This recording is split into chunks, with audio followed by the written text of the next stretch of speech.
Current affair खजाना में आप सभी का स्वागत है। तो चलिए 21 फरवरी के करंट अफेयर देख लेते हैं। आपको इस वीडियो के अंत में इस दिन से रिलेटेड एक फैक्ट पता चलेगा। तो चलिए अपना वीडियो शुरू करते हैं। वीडियो अंत तक देखना फैक्ट जानने के लिए।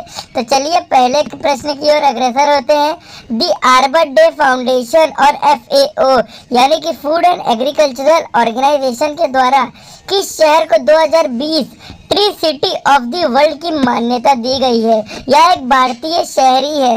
ऑप्शन से A Delhi, B Mumbai, C Hyderabad या डी पुणे।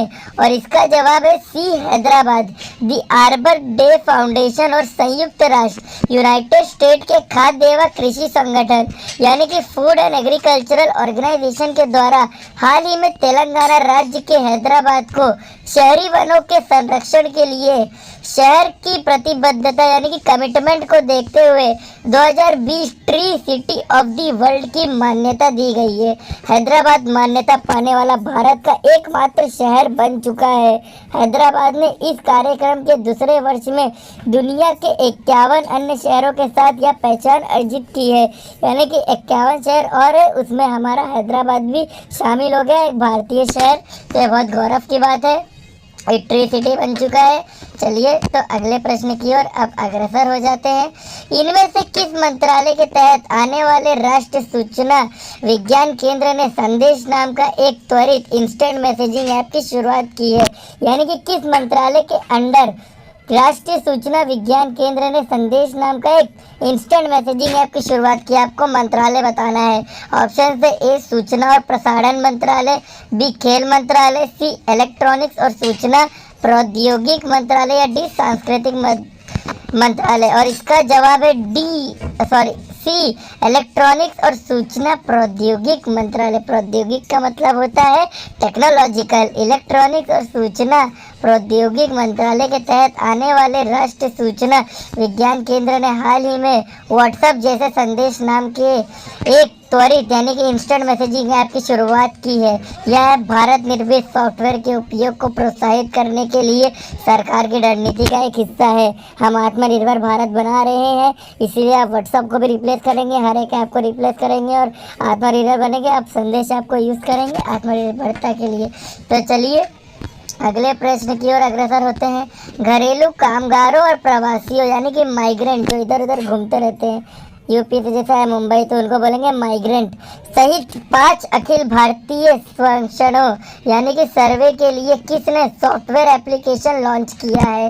यानी कि घरेलू कामगारों और प्रवासियों के लिए 5 अखिल भारतीय सर्वे के लिए किसने सॉफ्टवेयर एप्लीकेशन लॉन्च किया? ऑप्शन से राजनाथ सिंह, बी संतोष गंगवार, सी रामनाथ कोविंद या डी नरेंद्र मोदी। और इसका जवाब है बी संतोष गंगवार। घरेलू कामगारों और प्रवासियों सहित 5 अखिल भारतीय सर्वेक्षणों के लिए हाल ही में केंद्र श्रम मंत्री संतोष गंगवार ने सॉफ्टवेयर एप्लीकेशन लॉन्च किया है। उन्होंने कहा कि सर्वे का संचालन करते समय 30 से 40% समय की बचत होगी और सूचना प्रौद्योगिकी यानी कि टेक्नोलॉजी के साथ उद्देश्य हासिल करने में आसानी होगी। आपको तो पता ही है अब टेक्नोलॉजी आ गई है तो फटाफट काम होगा, यही इन्हें मंत्री ने बताया है कि अब फटाफट काम होगा 30 से 40% जल्दी, क्योंकि अब टेक्नोलॉजी का यूज़ होगा। चलिए अगले प्रश्न की ओर अग्रसर होते हैं। भारत में इलेक्ट्रिक कुकिंग के फायदों के बारे में जागरूकता फैलाने के उद्देश्य से किसने गो इलेक्ट्रिकल अभियान की शुरुआत की है? ऑप्शन से ए नितिन गडकरी, बी राजनाथ सिंह, सी निर्मला सीतारमण या डी हरदीप सिंह पुरी। और इसका जवाब है ए नितिन गडकरी ने। केंद्रीय सड़क परिवहन और राजमार्ग मंत्री नितिन गडकरी ने हाल ही में ईवी चार्जिंग इंफ्रास्ट्रक्चर और ई मोबिलिटी के साथ साथ देश में इलेक्ट्रिक कुकिंग के फायदों के बारे में जागरूकता फैलाने के उद्देश्य से गो इलेक्ट्रिकल अभियान की शुरुआत की। उन्होंने कहा कि गो इलेक्ट्रिकल अभियान देश का भविष्य है, यानी कि हर एक चीज इलेक्ट्रिसिटी से होगी। गो इलेक्ट्रिकल, हम भी अब इलेक्ट्रिक पे शिफ्ट हो जाएंगे। चलिए तो अगले प्रश्न की ओर अग्रसर होते हैं। राजनाथ सिंह ने देश में 62 छावनी यानी कि कैंटोनमेंट यानी कि आर्मी के आसपास की एरिया बोर्डों में रहने वाले 20 लाख से अधिक नागरिकों को जरूरी सेवाएं देने के लिए किस पोर्टल की शुभारंभ किया है? ऑप्शन से ए ई छावनी, बी ई बोर्ड, सी ई रक्षा या डी ई सुरक्षा।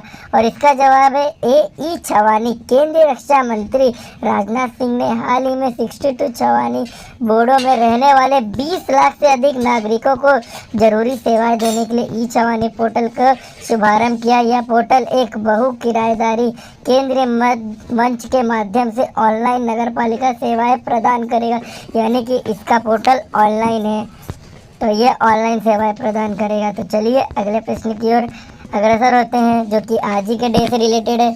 21 फरवरी को विश्व भर में कौन सा दिवस मनाया जाता है? ऑप्शन से ए अंतर्राष्ट्रीय माता दिवस, बी अंतर्राष्ट्रीय विज्ञान दिवस, सी अंतर्राष्ट्रीय सुरक्षा दिवस या डी अंतर्राष्ट्रीय मातृभाषा दिवस। और इसका जवाब है डी अंतर्राष्ट्रीय मातृभाषा दिवस। 21 फरवरी को विश्व भर में अंतर्राष्ट्रीय मातृभाषा दिवस UNESCO international mother language day UNESCO मनाया जाता है। इस दिवस को मनाने का उद्देश्य विश्व में भाषा एवं सांस्कृतिक विविधता और बहुभाषिक को बढ़ावा देने का है, यानी कि जो इतनी सारी भाषाएं हैं उनको सम्मानित करने का है, इसीलिए यह दिन मनाया जाता है या डे मनाया जाता है। तो चलिए अगले प्रश्न की ओर अग्रसर होते हैं। जापान की टेनिस स्टार नाओमी ओसाका ने जेनिफर ब्रेडी को हराकर हाल ही में कौन सी बार ऑस्ट्रेलियन ओपन खिताब अपने नाम किया? कितनी बार? पहली बार, दूसरी बार? ऑप्शन से दूसरी बार, बी तीसरी बार, सी चौथी बार या डी पांचवी बार। और इसका जवाब है ये दूसरी बार उन्होंने नाम किया। जापान की टेनिस स्टार नाओमी ओसाका ने हाल ही में वुमेन्स सिंगल्स के फाइनल में अमेरिका की जेनिफर ब्रेडी को 6-4, 6-3 से हराकर दूसरी बार ऑस्ट्रेलियन ओपन खिताब अपने नाम किया है। नाओमी ओसाका ने अब तक किसी भी ग्रैंड स्लैम में 4 बार फाइनल खेला और हर बार जीत हासिल की, यानी कि वो बहुत ही एक्सपीरियंस प्लेयर है, वो हर बार फाइनल में आके जीत जाती हैं। तो चलिए अब अंतिम प्रश्न की ओर बढ़ते हैं। निम्न में से किस देश के ओलंपिक मंत्री शिको हाशिमोतो को टोक्यो 2020 ओलंपिक संचालक समिति का अध्यक्ष चुना गया है? ऑप्शन से सऊदी अरब, बी जापान, सी ताइवान या डी ऑस्ट्रिया। और इसका जवाब है जापान के ओलंपिक मंत्री शिको हाशिमोतो को, इनका अजीब नाम ही रहता है, हाशिमोतो को हाल ही में टोक्यो 2020 ओलंपिक संचालक समिति का अध्यक्ष चुना गया है। उन पर आयोजन को सही तरीके से आयोजित करने की जिम्मेदारी होगी। हाशिमोतो प्रधानमंत्री योशिहिदे सुगा की कैबिनेट में ओलंपिक मंत्री पद पर हैं। साथ ही वे लैंगिक समानता और महिला सशक्तिकरण से भी जुड़े हुए हैं। ये दोनों लैंगिक समानता और महिला सशक्तिकरण से भी, ये सबसे भी जुड़े हुए हैं। तो चलिए मैंने जैसे आपको बोला था लास्ट में इस डे से रिलेटेड मैं आपको फैक्ट बताऊंगा, तो आ गया वो समय। देखिए 21 फरवरी 1991 को हिंदी सिनेमा की सबसे प्रसिद्ध अभिनेत्री नूतन का निधन हो चुका था। और अगला है 21 फरवरी 1896 को एक कवि, उपन्यासकार यानी कि नॉवलिस्ट, निबंधकार यानी कि ऐसे राइटर और कहानीकार यानी कि स्टोरी राइटर सूर्यकांत त्रिपाठी निराला का जन्म हुआ था। तो ये थे आज के सारे करंट अफेयर। मैंने आपको लास्ट में फैक्ट भी बता दीजिए। तो चलिए वीडियो को इधर ही एंड करते। Thanks for watching, bye bye.